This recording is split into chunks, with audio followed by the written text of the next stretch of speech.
right, welcome back to another episode of D2D Success Stories. Here today with Tosh Mackintosh. Welcome, bro. Thanks. Happy to be here. Yeah, man. So we've seen each other around a little bit, but previously had Donnie on, previously had Kyle on. So Yeah, some friends. We got some good mutual friends. yeah, some main homies over there. So I'll kind of intro you a little bit. So senior president of sales at Aptive. Yep. Been in the D2D game for, we were trying to figure out if it was 18 or 19 That's years. when you know you've been in it a long time. Yeah. Is when you're not even sure how many years you've been in it. Yeah. Yeah. And I'm sure everybody listening knows Aptive, but just in case they don't, you guys are enormous. You got what, 2,000 sales reps, something like that? Yeah, we'll be all sales reps from like on all angles will be over 2,000, probably like 2,300 sales reps this summer. Love it. Love it. You guys in 50 states? No, but we're in all the big markets, but some of the states that don't have big markets. Yeah. We're not North Dakota, for instance. Yeah. I just like randomly asked that question just now, but actually I think you'd be hard pressed to find a door-to-door company that is in 50 states. I don't know what you sell in Maybe Alaska. one day. Yeah. Okay.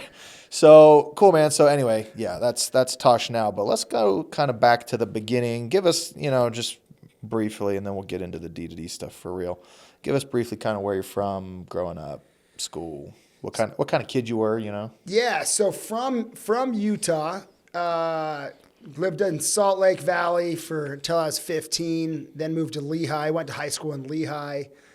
I would say, some interesting parts about my upbringing. One is I did really well in school right off the bat, and so like I actually tested on the standardized testing in first grade well, so they put me in this like smart kid thing, but there was good and bad to that. Like I didn't go to my local school. I went to 5 different elementaries because they would have this program in different schools, and they're trying to get you like a gifted program that'll work type of thing. Yeah. And they're funny enough, I actually think that was really good for me. One, I don't think anyone thought, hey, door-to-door was my future. I didn't. That's not what this program was for. But funny enough, I think the fact that I had to go to 5 different elementary schools was actually really good for my social skills and being able to read people and figure things out. And I actually look back on that was actually really good for me from a social perspective. Was the oldest of 7 kids, so big fam there. Grew up on like a farm situation where we had horses, cows, goats, chickens, tons of chores. This is Salt Lake or Lehigh? Both. So we lived in South Jordan back when South Jordan used to be a farm town and people had acreage and stuff. But then what's funny is that started to get developed. So then my parents moved to Lehigh when Lehigh was a cow town. Yeah, I was about to say. It's not anymore Same either. thing, yeah. Yeah. So we were kind of just trying to stay ahead of development is what happened. But my dad owned a small construction company where he was going to work and he was on the crew every day. So yeah, definitely like a blue collar upbringing, big family, lots of hard work around the house, hard working dad. Sports were a big part of my life. Yeah. So like wrestling and football were my 2 main sports. And What'd you play in football? I played safety. Nice. That was. I played D-line. Nice. Yeah. You were big. I was skinny and small then. Yeah. Cool, man. So you graduate school. What happens first? You go to college? So went on a mission first. So served a mission for my church in London for 2 years. Okay, nice. Loved that. Got home, got into BYU and went to college at BYU. And that's kind of where the door-to-door scene comes in is that I remember, so one of my best friends and my cousin was at BYU. And so I was hanging out with him quite a bit. And he's like, hey, I'm going to sell this summer. Mm-hmm. You should come sell with me in Oklahoma. And I told him just a hard no. I've knocked enough doors for the last 2 years. Yeah. Not doing that anymore. So if I could, you're a little older than me. So it was definitely 19 when you went. Yes. The age for mission. Yep. Did you turn 19 like shortly after graduation? Yeah, so let's just think here. So I graduated when I was 18, turned 19 in September. Oh yeah, right. Went on my mission in October. So I went on my mission like 2 weeks after I turned 19. So, yeah. So I wasn't home I was home for a summer, and then when everyone else went to college, I went on my mission. Love it. And then you get home, and do you go to school like in January? Yeah, right away, as soon as I could. So a summer never passed. So I'm in school in January, but even before I was in school, he was pitching me on selling. But really my main reason of no was I just had these visions of, hey, I've been away from my friends and chasing women for 2 years. Like I want like a high school summer again. Yes. But then that's actually what, as the summer approached, I realized, hey, high school summers are over. They're over. Yeah. Were you broke? I definitely was broke. Yeah, Yeah. I was paying for my own way in college with 7 kids. It's not like my parents had the option of paying for us. So I had a little bit of money that I had saved, but was running through that.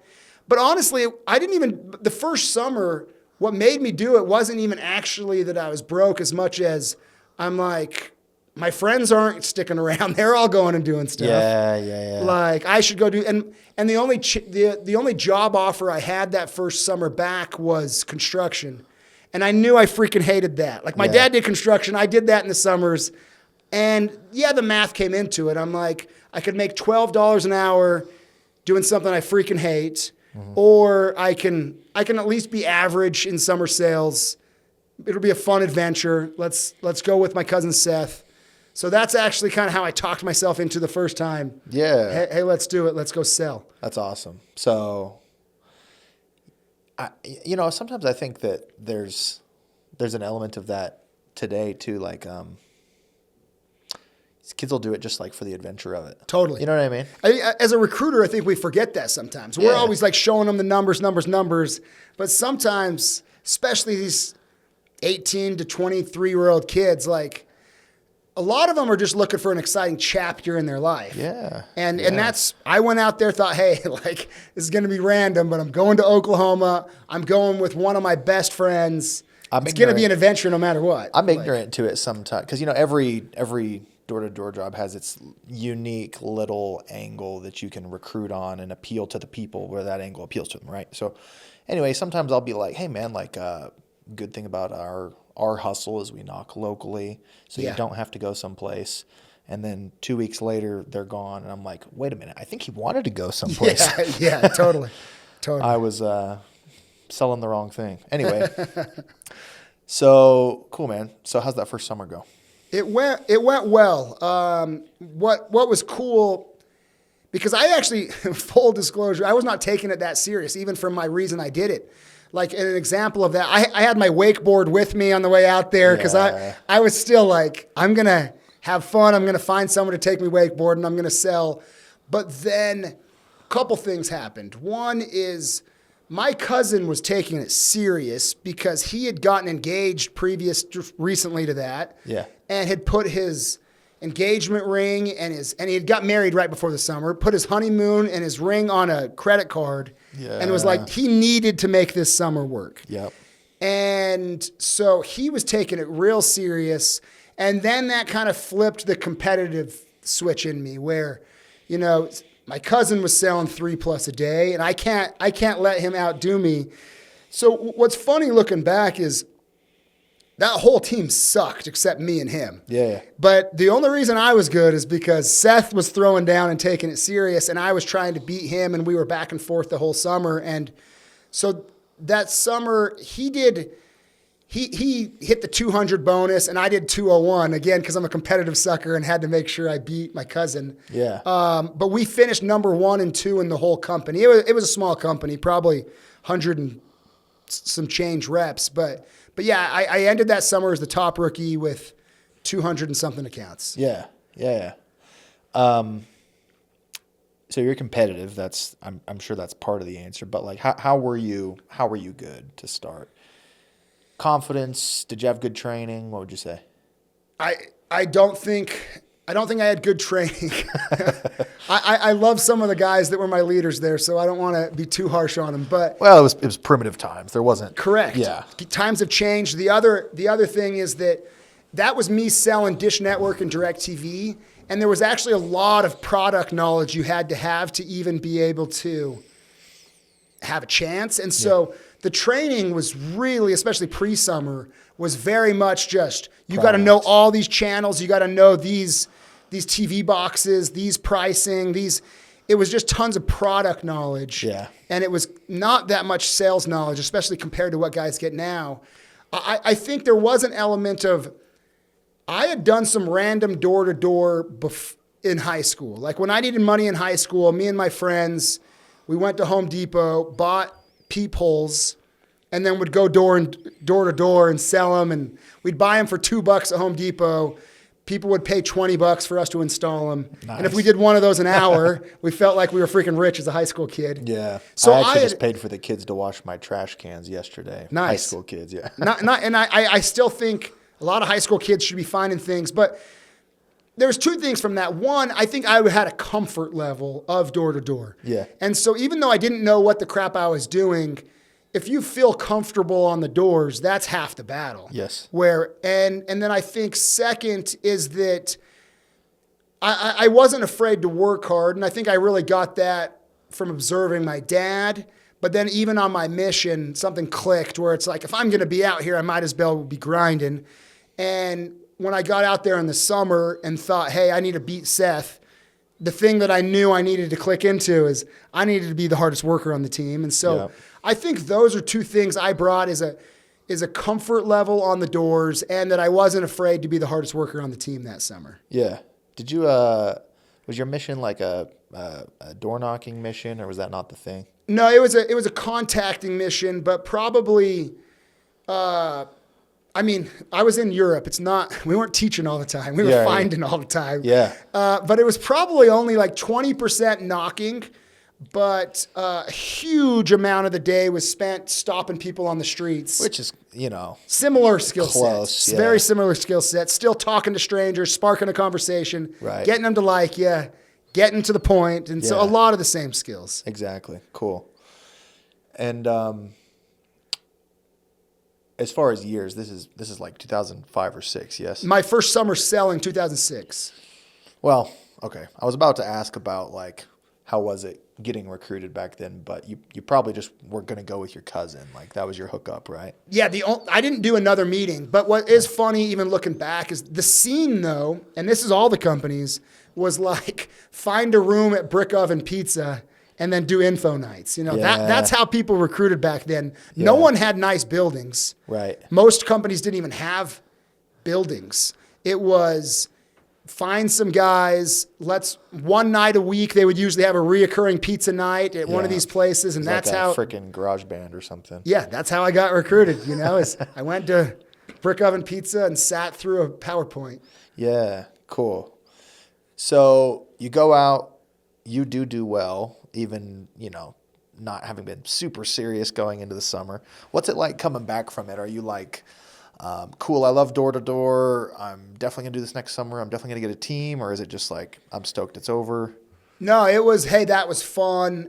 I didn't close the door to it, but I thought I would probably do something different. So I didn't like re-sign at the end of the summer. Yeah. I told them, hey, let's keep the door open. And they were pissed at that, but it was what it was. Yeah. And I did kind of look at options at that point too. Like, I also think there was a big pressure I was putting on myself. I was the first one from my family to go to college. Okay. And I come from a big family. I have 30 cousins on my dad's side. I was the first one to go to college. First one to graduate from college, at least. Maybe some went and dropped out shortly. But I thought, hey, I need to listen to what these college guys are doing. So I think I looked at internships hard. I actually got recruited pretty hard from Vivint and almost went with them. The other part of the story that's pretty valid too is my first year in Oklahoma, I also met my wife. Met her out there. Yeah. Oh. So that was part of weighing what are we going to do. She wasn't I met her then and got engaged that off season. And so I got married the following summer. So that all played into what am I going to do? In the end though, I did go back to that same company. I just looked at my options and thought, hey, I'm good at this. Yeah. They were the most willing to work around my marriage. It's some familiarity. Correct. And stuff. Yeah. And so And it's so much easier to recruit to something that you've done. And so I thought, hey, let's do that. So I went back and that's when things started to click more. Is I freaking loved managing. Like, so you did bring a team that year. Yeah. Yeah. That next year I recruited. It was everything was smaller, smaller commissions, smaller teams. Yeah. I had like 8 guys. Yeah. We were in Utah because I was getting married that summer in Utah. But we did well. And I found that leading brought the best out of me. Yes. That when I knew I had to set the example, when I knew people were looking to me, I had to work harder and do everything better than I was expecting out of them. Right. Brought the best out of me, and it felt... They're all watching. It's accountability, right? Correct. And I felt better about myself doing it that way and sold more, made good money on overrides. And that's where it was that second summer that things clicked for me, at least, of, hey, I'm going to do this every year of school. Like, I'd be stupid to not at least to do this every year of school. Every year of school, at least, right? Just for fun. So this is still satellite at this point in time. Yep. How big is the contract value, what you're selling? So, yeah, it wasn't even those terms, so I'd have to think of it. But the cheapest package you could sell was like $29 a month. Yeah. And then it would go up to, there was people paying $150 a month for TV, and it was sad and funny. It was usually the people like in a trailer house with no car that had a giant TV and Love were paying $150 for their TV. But back to the point, it didn't actually, the model was a little funny. It didn't matter what package you sold them. You got paid the same fixed amount. So I was making, I think I was making $100 per sale on a Dish Network account and $125 on a DirecTV account. But you had to charge an install fee. Yeah. Which was a little bit of a fluff fee. Like, it was just a way to pay the commissions. Yeah. But that was their model. And I think when I started leading, I started getting 150. It's funny to even think. But again, like my first year managing, when I said I made good money, I think I made $40K. But in 2007, like I felt freaking rich. Counted as double, maybe even triple today. Yeah. Cool. So yeah, that was year 2, and then it snowballed from there. What I think set me apart and helped me is that, one, when I made the decision I was at least going to do this for 3 to 4 more years. Okay. I think most guys at the time were still only taking it one summer at a time. And once I decided, hey, I'm doing this. This is my last year. I'm never going back. Correct. And you're never going to do as good. And then they do it again. Correct. And it's just stupid. But I'm really grateful I at least said I'm going to do this for 3 or 4 more years. And then I think that fed into the next one. What I have always been good at is producing leaders. Okay. So that team that I led my first year, out of that team of 8, I think 4 guys led teams that next year. Yeah, that's fast. And then so I went from over 1 team to the next year I was over 5 teams, and then it just kept snowballing. So a few years later, the company actually didn't grow. They were still only over like 100 and something guys, but I was over all 100 like a few years later. And I think if I had to say the one thing, it's that I've been good at producing leaders, and there's a few different ingredients that go into that. But that if someone wants to grow in door to door, if there's one thing they want to get good at, it's growing leaders. Like that's the special sauce. What are some of the elements? So I think number 1 is you've got to recruit people that's even possible. Yeah.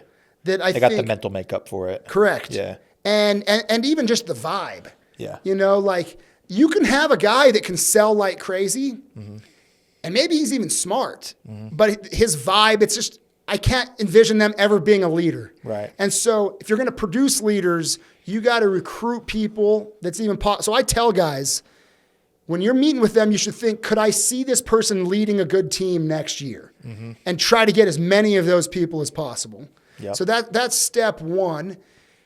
Step 2 is you have got to give them a great experience. Like they're not coming back if you don't get them to sell well and give them. But then the other side is you've got, and I think it puts more pressure on you, you've got to be like a phenomenal leader. Like, you've got to show them that their best way for them to be a good leader is for them to learn from someone.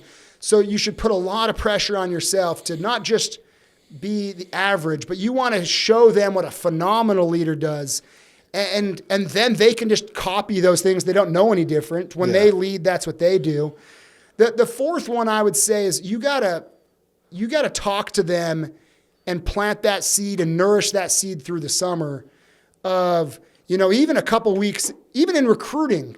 If I believe it, I'll tell them, I think you're the type of guy that could become a leader here. Yeah. And I'm planting that seed early. Vision, yeah. And then during the summer, when they start to figure things out, it's like I'm telling them, see, I told you were going to be good at this. Like, you're going to be a dang good leader. Like, what do you think that you're doing that you could help your team do next year? And I'm asking them questions. Other questions to be asking them during the summer are, when you lead next year, like, what stuff are you going to do different? What are you going to lean into?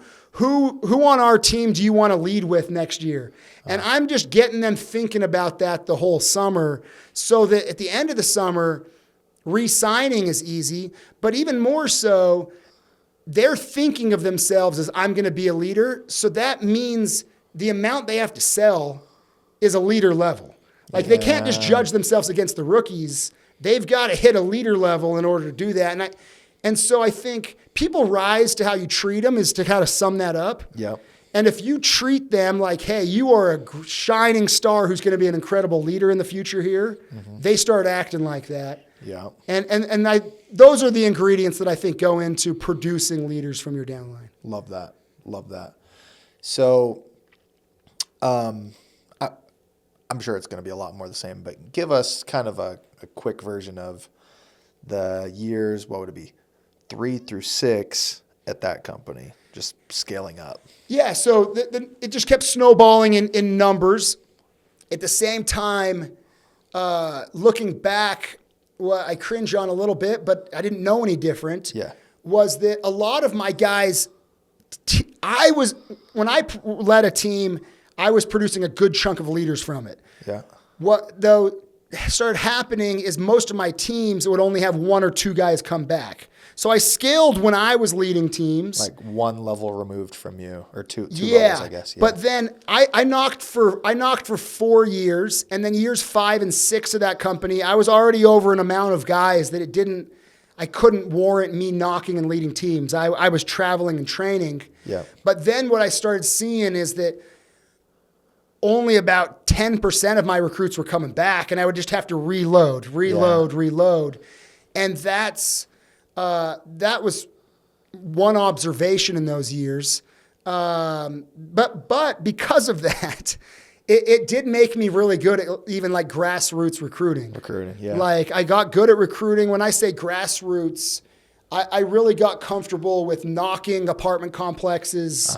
At the same way I found people on my mission, I would do similar, and I'd stand in like a busy foot traffic place right off of a campus and stop people and set up meetings. And I got really good at those things because I had to keep my numbers high and to help refill my guys' teams.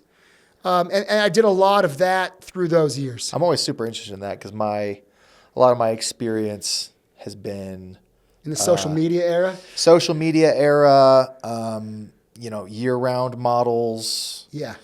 You get what I'm saying. Yep. Yeah. So, yeah, I never got super comfortable with the campus stuff. I love that, though. I was thinking when you were talking earlier about if you want them to be a good leader, you have to be a great leader and all that type of stuff. I always think in terms of no matter how well you train them, there can be some level of, like, dilution from, like, them copying what you copy. So the question I always ask myself is, I'm like, if they did it 80% as good as I do, is that still good? Correct. Because if I'm not 20% above good, then there's no way this can work. Yeah. And you see that in sales and in leadership. Like, it's the same principle with selling. Like, they're going to judge themselves even if they should feel comfortable, not if they're matching their leader, but just if they're close enough. Yeah. And so if you want your whole team to sell more, you got to sell up here so they start feeling comfortable when they're here. Yeah. And I think it's the same thing with showing them a standard of leadership. you got to show it really high so that even if they're close, that's good enough to run a really good team the next year. Yeah, for sure. So, and we were talking about this before we started filming. So somewhere along the line, the experience with that company comes to an end, and you join up with not Aptive at that time, but what became Aptive. The crew. How's that come about? Yeah, it's a good story. I'm just trying to think, where should we even start? So I graduated from college and looked at options, decided then that, hey, I freaking love summer sales and I'm making more money at it. Yeah. So I didn't commit to that point that was my future, but I committed I was going to give it a real good full-time go.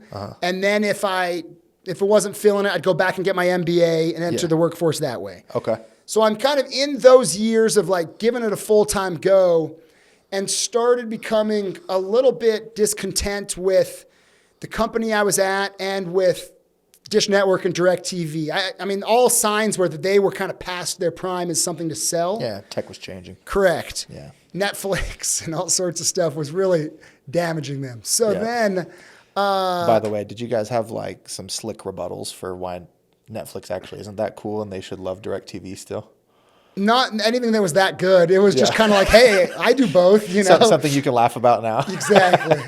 Yeah, totally. Sorry, go ahead. No, and then, we didn't have great rebuttals for that. So that's what we knew. Hey, we're past our prime here. Yeah. So I really, the other thing that happened is I just was not feeling like I could see, it just didn't feel right, I guess. In essence, I started to feel a little discontent with it. Talking to my wife about it.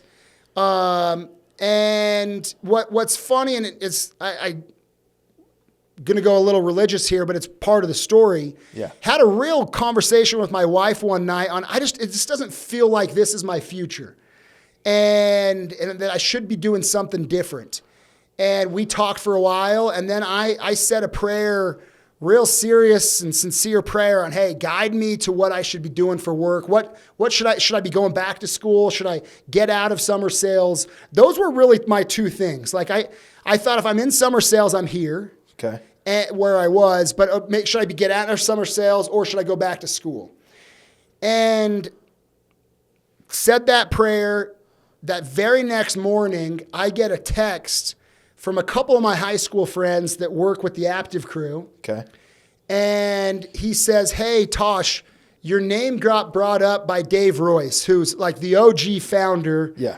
And I had heard of Dave. I had never met him. And he's like, he wants to go to lunch with you and see if there's a win-win on working with us. And again, part of my growth, and that I'd tell everybody, is you can't have your head on a swivel. Like, you've got to make where you're at the best place. Yeah. And so that's what I had done for 6 years. So my default, I had written the text like, hey, I'm not interested. I'm good where I'm at. And was just about to click send. And I thought, wait a second. Like, I prayed last night. Yeah. I prayed last night that I'd be guided to where I should work because I don't feel like I'm where I should be. Uh-huh. And I thought, I'm going to go different than I'm going to take my blinders off for a second. And I just wrote back, still kind of a halfway there thing. Like, hey, I'm pretty happy where I'm at, but I'll be willing to meet. Just, it's good to network. I'm happy to meet with him. So that's, I had a lunch meeting with Dave. So let me jump in, couple things. First, do you think that maybe part of the unease, because I think that, like, especially the young kids, you know, I'm honestly even almost too young for this, but people forget that back in the 2000s and early 2010s, I think there was even more resistance to, like, door-to-door being a real career. Absolutely. From, you know, your peers and certainly your parents. Like, now, you know, what is it, 2024, there's enough 40, 45, even 50-year-olds who've made $1 bazillion that everybody's like, okay, I see this now. Absolutely. Yeah. Back then, you didn't know anyone that did it as a career except the owners. Yeah, and like 25-year-olds. Correct. Yeah. No one, if you were it was very rare anyone was doing it that wasn't in school. Uh-huh. And so it was either you were the odd guy out if you were doing it past school, unless you were the owner. So there was lots of pressure on that. I could see potential in it. And I even actually had a mentor of mine that made a crap ton of money in the pharmaceutical sales thing in the 80s. Yeah. And he was actually telling me, hey, everyone thought that was a stupid job too, till all of a sudden everyone started making real money in it. Yeah. So he had planted the seed in me that, hey, summer sales you just might be on this first wave that makes this a career. It's just funny, man, because, some, 20, 21-year-old listening to this would probably be like, well, Levi and Tosh, I went on my first solar blitz and immediately knew that I would do door-to-door forever. Why were you guys so hard-headed? It's like, no, you need to understand. Tosh was like the most open-minded person of 2009. You know what I mean? Yeah. Yeah. Totally. And it's just, there was a few things different. One, the commissions were different too. Like the commissions have got to a place people can see the real money faster now. Yeah. Two is that you didn't know anybody. Like you didn't have these mentors or see people that made it. And so it was uncharted territory, which always feels a little less comfortable. But I think part of it too was the fact that I just didn't see this company growing. Like it was kind of a Lynx thing, but I was so loyal to my core that to me, it wasn't a change to a different summer sales. Mm-hmm. It was, this is the one, or if I'm changing, I'm going out of the industry. I'll leave, yeah. And that's what I even went into that first Dave Royce meeting with the mindset of is I was still there. I'm like, I want to find out what they're doing. I know they're doing good stuff. And then I want to implement this at the company I'm at. There you go. So that's why I still totally went into that meeting with that mindset. Uh-huh. Met with him. And what blew me away was just how good their numbers were. Okay. Like I graduated from BYU in economics. Like I'm a numbers guy to my core. Uh-huh. And especially back then, it was the wild west of recruiting. When you would ask somebody, what are your averages? People would pull numbers out of their butts. Yeah. And that's just what everyone was doing. Mm-hmm. And I saw that even at the company I was at. And to be fair to them, I don't even think they were being dishonest. Someone would say, hey, what does your average rep do? And they would think in their mind, oh, I bet they sell 1 or 2 a day, so probably 150. They hadn't even looked at the spreadsheet. Correct. That's the truth. They had never looked at a spreadsheet on it. Mm-hmm. And so they would just pull out a number, tell that. But I was a nerd in numbers enough that I'm like, dude, what you just said is the average. Only 5% of guys are doing that. Yeah. And I knew the numbers, but that was when I asked Dave, hey, what did your average guy do?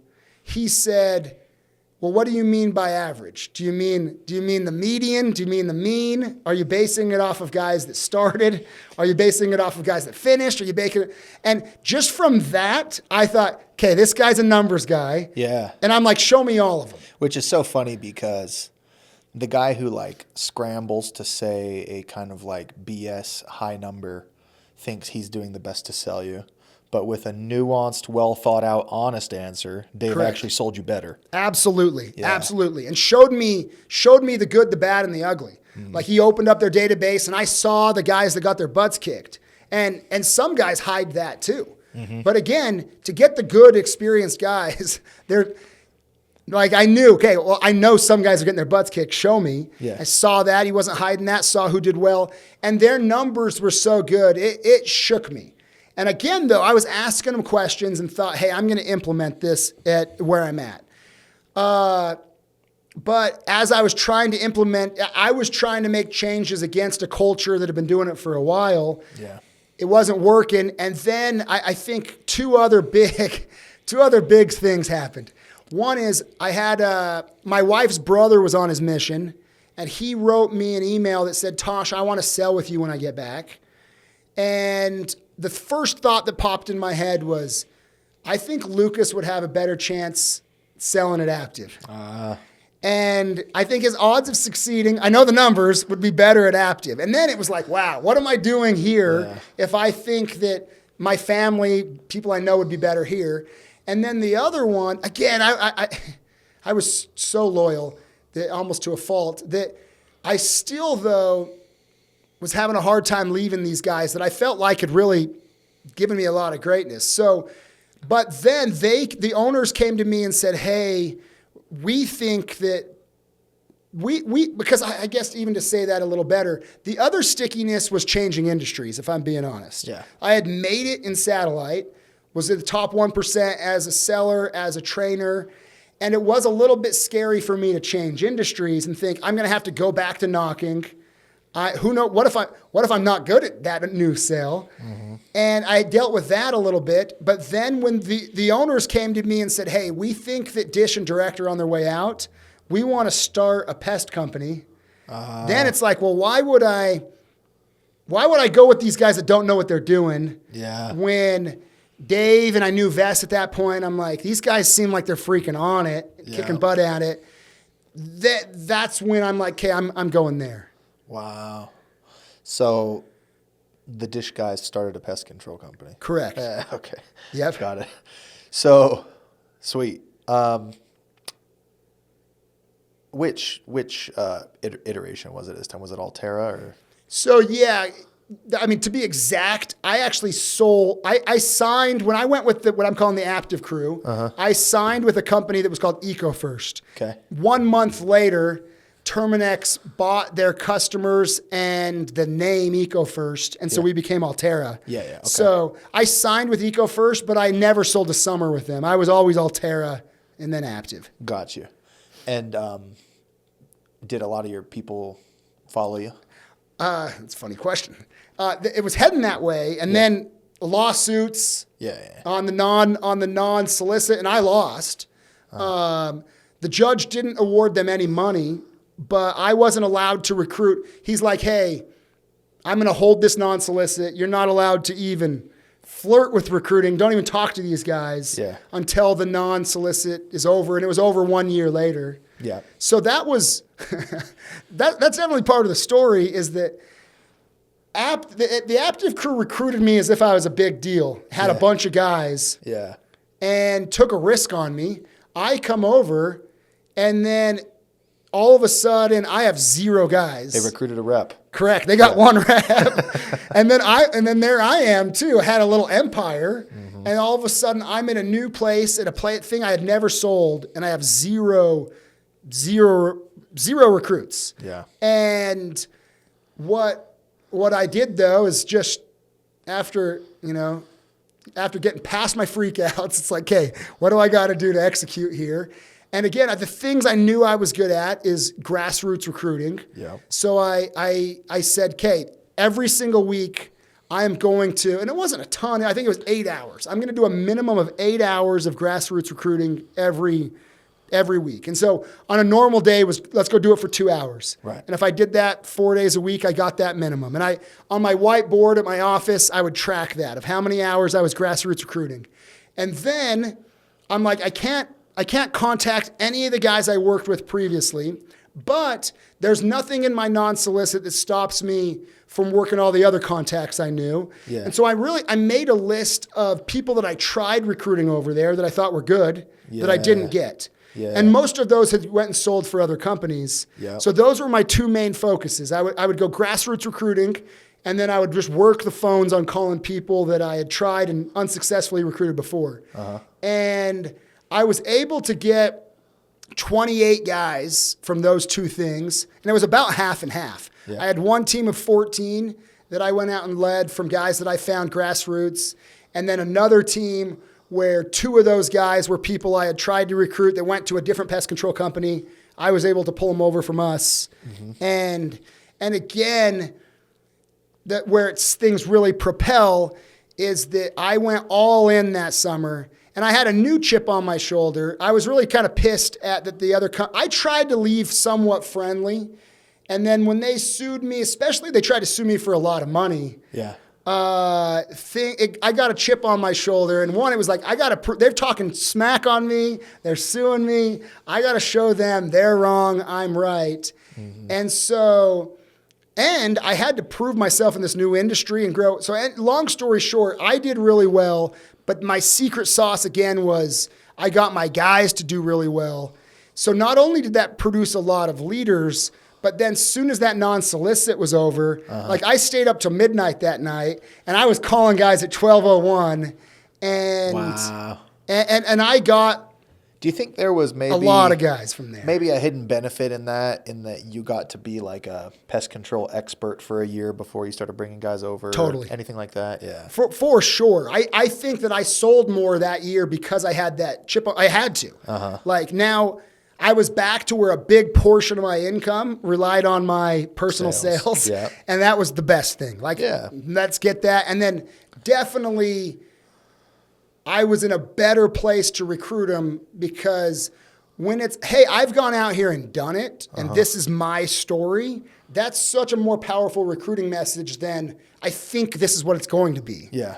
And so that year 2, it blew up. I actually didn't knock again year 2 because I went from being over 28 guys, but then when I pulled so many guys and they produced leaders, I was over 100 guys year 2. Yeah. And so then it was traveling and training and the rest was history. But really, the going to a place where I had better numbers is what really just because then at my previous company, I would have 10% of guys come back and then have to rebuild. Yeah. Going to Aptive, I was having 50% of teams come back or sometimes higher. So then it was just like that snowball just, it got to where, not that far down the road, I'm doing 45,000 accounts in my downline in the summer. And it's like, man, this is crazy. And I don't feel like I was working harder.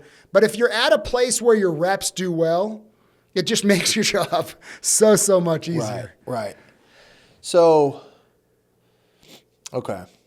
I do want to get to kind of your senior president of sales role now and some forward-looking stuff. Yep. But I also don't want to skip years 2 through, how many? 11? Yeah. So maybe just give us, because I'm sure it's a similar story to your 6 years of just scaling up. But maybe give us, big moments, twists and turns, challenges, and any noteworthy events from those 10 years. Yeah, no, that's fair. And I think that sparks actually some good ideas. One is a couple principles is pull over guys that are in the top percent of even small companies. What I found over and over years 2 through, let's say 6, is when I brought over a guy that was in the top 5% of their little small company, I would plug them in at Aptive, which was huge. But guess what? They would end up being the top 5% of Aptive.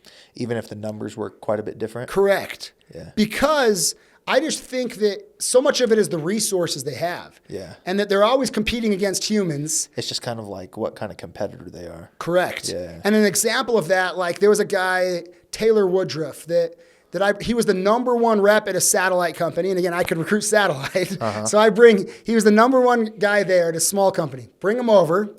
His very first year in pest, he breaks Dave Royce's record. He's the number 1 guy in all of Aptive. His first year selling pest. It's crazy. And I think it was 913 accounts his first year. And he was the top guy there. He was the top guy here, but at a bigger scale. So, and again, Mitch Fry, was a top 2% rookie at Vivint. Brought him over. He was a top 2% rep at Aptive, and now he's a big regional partner at Aptive. And I think, don't be afraid. It's harder to recruit those guys, but it's worth it. Like recruiting one of the top guys from somewhere else, that's what pays. And because you bring them over to a bigger ecosystem, they're still going to be a top guy. So that's one principle I think I learned in those years. The other one, which is more of a critique of myself, that I saw most of my years from growth, I would have a big growth year and then stable or a little bit shrink. And then a big growth year and then stable and shrink. And what happens is I think people forget what success really costs. Yep. And I would have a year where I was so motivated and all in and looking at all the details and pushing every lever and obsessed. And we would have a huge growth year, tons of success. Then in that off season, I would get a little cocky and I would think, I just need to do what I did last year. Yep. But I wasn't as obsessed. I would do I thought I was doing the same things, but I wasn't always looking for what the new edge was. And I wasn't doing it with the same urgency. And then We would have a year where we kind of stalled would be the word. And then all of a sudden that would piss me off and I'd become obsessed again. And so I went like this. And I think the principle that I learned in those years is you can't ever think I've figured it out. I just need to do the same thing. It's funny. The same effort can't be the same thing. Doing the same thing is actually less effort. Correct. The same effort's going to be a new thing. Correct. Exactly. Yeah. And you've always got to be finding that new edge. Yeah. Because other people will copy your other edge and it just won't work anymore. Like you have got to be finding what's this new way you're going to push your reps better, that you're going to be a better leader, that you're going to push the right buttons in leadership. And you have to be just obsessed about it. And I feel like that was a good principle that I learned, that I'm better at that now. Uh-huh. But it's scary but it's you never can think, hey, I've made it, I'm coasting, because there's no such thing as coasting and not coasting backwards. Like we're in an uphill climb. If you're coasting the wrong way. Yeah. Love that. So talk about maybe give us, how long have you been in a president role? Either one, 3 years, 4 years? Yeah. So the funny thing there, story-wise, so Vess was the CEO and like the president of sales for a long time. Yes. But then we got to a level that just no longer was going to work. Mm-hmm. I think that Vess had a little bit of a problem in that there's a lot of egos in summer sales, and especially the guys that rise. There's a lot of egos, and he had a real hard time of who is he going to elevate. And I would tease him and tell him this a little bit. I think he copped out a little bit and chose 4 of us to all be that.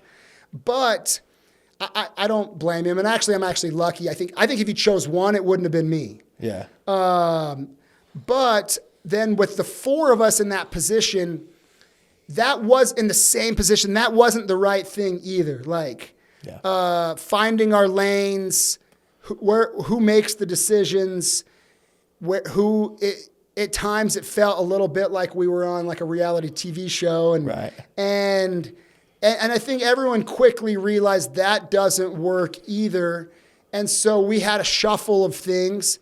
And we started, a solar side company and reshuffled things. And then I was made the senior president of sales. Mm-hmm. And Donnie, Kyle, and Chase, president of sales. And to be honest, I think all 3 of them are much more talented than me in many different areas.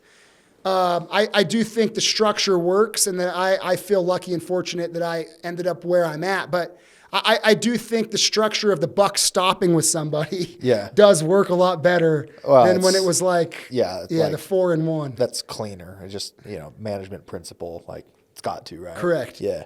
So what's your role look like? Like, what are some particulars of the day-to-day?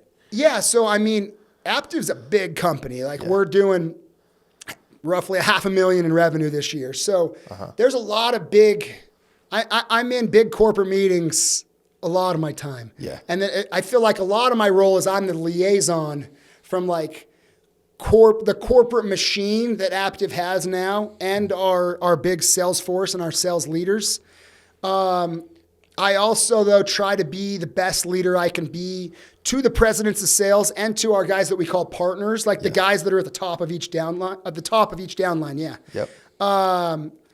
That I really just try to obsess with them, because also one thing I've found over the years is you can only be a great leader to 6 people comfortably, and if you're a baller, maybe 12. Yep. Directly speaking. Correct. If you're trying to be an incredible one-on-one leader to more than that, you're actually going to stretch yourself too thin. You're not going to be. So my job now, I feel like, is to try to be the best leader I can be to those. And I still have some interactions with other top reps and key leaders, but really the guys I manage, they have their 12 that they're a great leader to. And then it just works its way down where everyone has a great leader. And that's what we're shooting for. Yep. Love it. Love it. So give us kind of the, I won't go too far out, maybe next 3 to 5 years of your life, Aptive, your some vision for the future. Yeah. So, I mean, Aptive's at a size where we're really looking at, mergers and acquisitions, that we have some other unique ways that we can scale the business, digital component. I mean, we're in so many markets that there's a huge opportunity for us to use that market space to increase our accounts through digital. But that honestly puts a lot of pressure on the direct to home to make sure that our value is still incredible. That you remain relevant. Correct. Yeah. For the cost of that account versus the lifetime value it gives the company, that ratio needs to be in a good place. And so that's actually where I spend a lot of my time, is to making sure that I freaking love door to door, and I always will. And we are in a healthy place.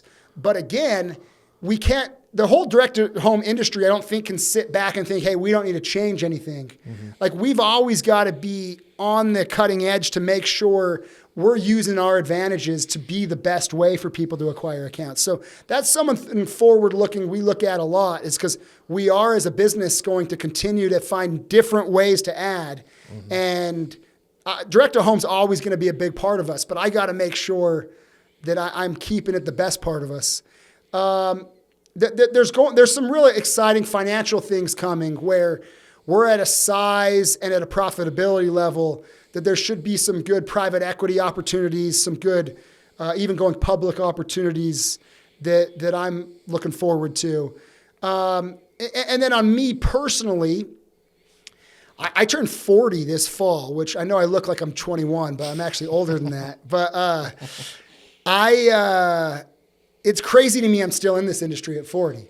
Yeah. But at the same time, I freaking love it. And that's my answer, is I'm gonna stay in this industry as long as it keeps lighting my fire and I keep loving it. And so to me, that's at least 5 more years. Like, I don't see why I wouldn't be doing this for at least 5 more years.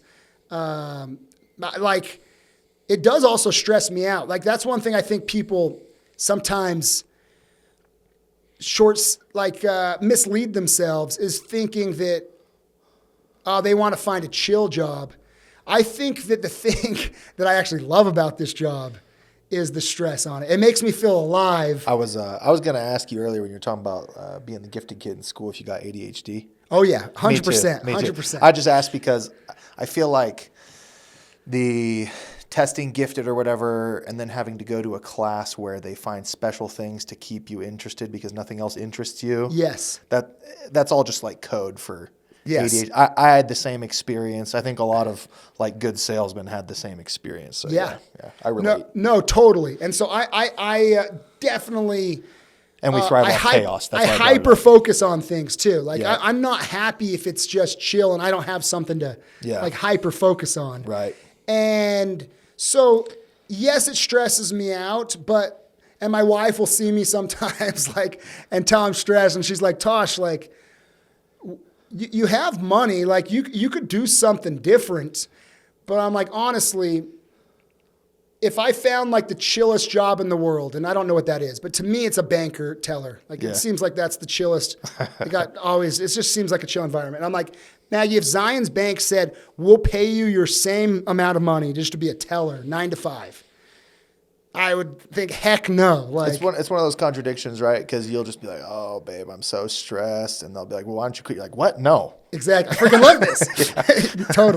Totally. But it does make me feel alive. I do feel like I'm having impact and influence, and I love that. But going back to things, I think that I see myself doing this 5 to 10 more years, and that I would love to then retire at an age where I still got some life left in me, and I would love to be like a high school teacher that's just like not in it for the money, but just give these kids real facts on how business works. Mm-hmm. And I had a teacher like that, and it was very impactful for me, and I would love to do that at some point. Love it. So if our listeners, Tosh, want to connect with you, where can they find you? So I'm on Instagram, just tosh.mackintosh. Mackintosh is M-A-C-K. That'd be probably the best place. I'm also on Twitter, but 99% of my tweets on Twitter are just trolling University of Utah fans. Like that's my whole brand on there. Is just making fun of the Utes. So if you're into that, follow me on Twitter. But if you're into the more of the summer sales, direct to home sort of thing, Instagram is going to be the place. Love it. Well, thanks for coming on, bro. Yeah, it's been fun. Yeah, thanks.